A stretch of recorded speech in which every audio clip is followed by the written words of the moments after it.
Now, what happens is that if you see 10 people lined up here carrying machine guns, it will immediately make you feel کہ یہاں پر کچھ ہونے والا ہے, یہاں پہ کوئی اٹیمپٹ ہونے والا ہے, اس لیے اتنی سیکورٹی ہے. And it automatically generates within you a state of terror and fear. Remember the first thing that he was trying to generate in you? The terrorist. How we have pursued his agenda? By an open display of arms on the roadside, with people carrying those weapons pointed at the car just behind the vehicle that is carrying those guards. And therefore, psychologically speaking, the methods of security that we need to introduce in the society to make sure that we do not pursue the agenda of the terrorist and the extremist is to make sure that the security personnel are hidden from the naked eye. They are not a display for everybody to see. And that is when the terrorist would see that there is somebody protecting this place, but an average, ordinary, social member of the society would not see those open display of weapons in the society. And that in itself is going to help him feel more secure and more comforted. And the moment he starts to feel secure and more comforted, his productivity is going to go high. Inculcation of hope and the steps that the government would take, and I'm sure it is already taking, to enhance hope in the society would start to bear fruition. Thank you very much.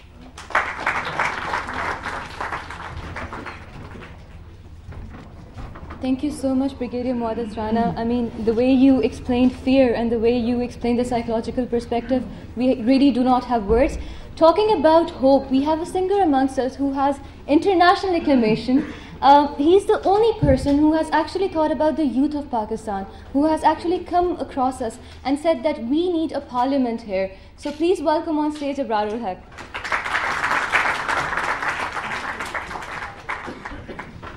اعوذ باللہ من الشیطان الرجیم. بسم اللہ الرحمن الرحیم. Honorable Governor Punjab, Honorable Vice Chancellor, Honorable Sayyid Kamal Shah Sahab, my elder brother Brigadier Muaddaz Rana Sahab, dear students, faculty members, Assalamu alaikum.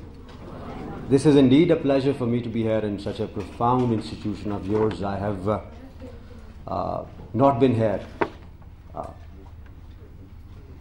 and I'm really honored that I'm part of such a big team. All that Honorable Brigadier Muaddaz Rana Sahab has said, ایک شعر یاد آ رہا تھا کہ میں نے یہ جانا کہ گویا یہ بھی میرے دل میں تھا. اور وہ دل میں اتر رہی تھیں ساری کی ساری باتیں ان کی, کہ وہ کیسے سائیکلوجیکل پرسپیکٹیو انہوں نے بیان کیا ٹیررسٹ کا, ان کا ایجنڈا کیا ہوتا ہے, اور پھر اس کو ہم بھی فالو کرنے لگ جاتے ہیں غیر ارادی طور پہ, اور اس کو کیسے ڈسپیل کیا جا سکتا ہے. اس کی ہسٹوریکل پرسپیکٹیو میں جانے کی ضرورت نہیں ہے. رشیا نے کیسے افغانستان میں انویڈ کیا, اس کے بعد پاکستان کی پالیسی براستہ امریکہ کیا تھی, اور اس کے ایفیکٹس ہمارے معاشرے پہ کیا ہوئے, اور ٹیررسٹ کا بعض اوقات ایک شعر ایسا بھی بنتا ہے کہ کروں گا کیا جو لڑائی میں ہو گیا ناکام, مجھے تو اور کوئی کام بھی نہیں آتا. اس حوالے سے بھی ایک چیز سامنے آتی ہے. تو دے آر ڈفرینٹ اینگلز, اور پھر بہت سارے لوگ انوالو ہو جاتے ہیں, انٹرنیشنل پلیئرز انوالو ہو جاتے ہیں, ایجنسیز انوالو. اس کی ڈیٹیل میں نہیں جاؤں گا, لیکن فوری طور پہ ہوپ کی بات کر دینے سے ایٹ ٹائمز فرسٹریشن سی پیدا ہونی شروع ہو جاتی ہے کہ یار کمال ہے یار, اتنی آسانی سے آپ نے ہوپ کی بات کر دی, ہم مر رہے ہیں, یہ ہو رہا ہے وہ رہا ہے. تو ایک چھوٹا سا واقعہ میں ضرور سنانا چاہوں گا جو کل بھی میں نے سنایا تھا. پریڈ لین میں مسجد میں جب دھماکہ ہوا تو 17 بچے بھی وہاں پہ شہید ہوئے. ایک شخص نے مجھے وہاں پہ جب میں وزٹ کرنے کے لیے گیا تو اس نے مجھے واقعہ سنایا تھا. کہنے لگا کہ 2 سگے بھائی تھے, ایک کی عمر 8 سال تھی اور ایک کی 4 سال. اور ٹیررسٹ جب انٹر ہوئے تو انہوں نے کہا لیٹ جائیں سب لوگ, تو وہ لیٹ گئے, اور انہوں نے پھر ایک ایک کم مارنا شروع کر دیا. کچھ لوگ بھاگے اٹھ کے, یہ بچے تھے انہوں نے آنکھیں بند کی ہوئی تھیں, ان کو نہیں پتا تھا کہ باقی لوگ بھاگ رہے ہیں. تو بڑے بھائی نے اسی دوران چھوٹے سے کہا بھائی کلمہ پڑھ لو. تو چھوٹے بھائی نے پھر جب کلمہ پڑھا تو کلمہ اس نے اسی طرح پڑھا جس طرح اس کو سکھایا گیا تھا, کہ پہلا کلمہ طیب, طیب مانے پاک, لا الہ الا اللہ محمد رسول اللہ. اور پھر یہ کہتا چلا گیا پہلا کلمہ طیب, طیب مانے پاک. اور پھر اسی اسنا میں اس کو گولی لگی اور وہ دونوں بھائی وہاں پہ شہید ہوئے. یہ باتیں ہم تک پہنچتی ہیں، مایوسی ہم تک پہنچتی ہے، چینلز اس میں اپنا رول پلے کرتے ہیں. سب سے پہلے تو ہمارا دل پھٹتا ہے کیونکہ ہم انسان ہیں، اسی معاشرے کا حصہ ہے. یہ الگ بات کہ what is the right perspective of Islam, what is the right perspective of what, لیکن ہمارا دل ضرور پھٹتا ہے. اور میں نے پچھلی حکومت کے زمانے میں ایک نظم لکھی تھی جو میں آپ کے ساتھ شیئر کرنا چاہتا ہوں، اور ایسے ہی حالات کو دیکھ کے، اور وہ یہ تھی کہ سر جلائیں گے روشنی ہوگی، اس سجالے میں فیصلے ہوں گے، روشنائی بھی خون کی ہوگی، اور وہ فاقہ کش قلم جس میں جتنی چیخوں کی داستانیں ہیں ان کو لکھنے کی آرزو ہوگی.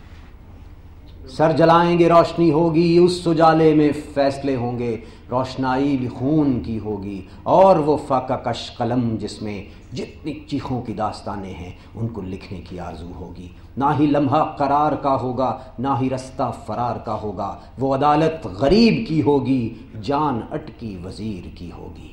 جس نے بیچی ہے قلم کی طاقت، جس نے اپنا ضمیر بیچا ہے، جو دکانیں سجائے بیٹھے ہیں، سچ سے دامن چھڑائے بیٹھے ہیں. جس نے بیچا عذاب بیچا ہے، مفلسوں کو سراب بیچا ہے، دین کو بے حساب بیچا ہے، اور کچھ نے روٹی کا خواب بیچا ہے. کیا کہیں، جس نے بیچا عذاب بیچا ہے، مفلسوں کو سراب بیچا ہے، دین کو بے حساب بیچا ہے، اور کچھ نے روٹی کا خواب بیچا ہے.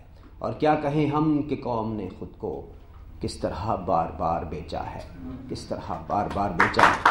آخر پہ کہ فیض و اقبال کا پڑوسی ہوں، ایک تڑپ میرے خون میں بھی ہے، آنکھ میں سلسلہ ہے خوابوں کا، ایک مہک میرے چار سو بھی ہے.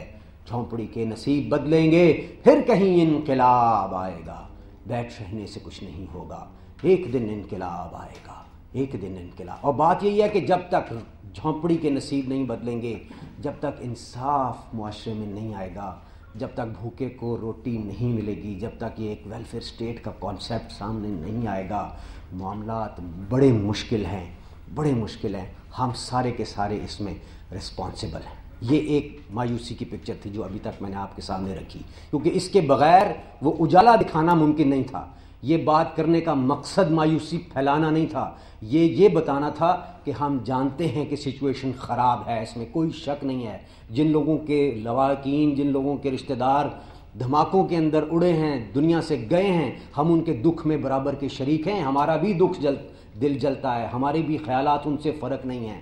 لیکن یہ ساری باتیں دوستو کرنے کے بعد اگر ہم ٹھنڈے دل سے سوچیں، جیسے معدت بھائی نے کہا تھا، پہلا اٹیک وہ یہ کرتے ہیں کہ سوچ ختم کر دیں.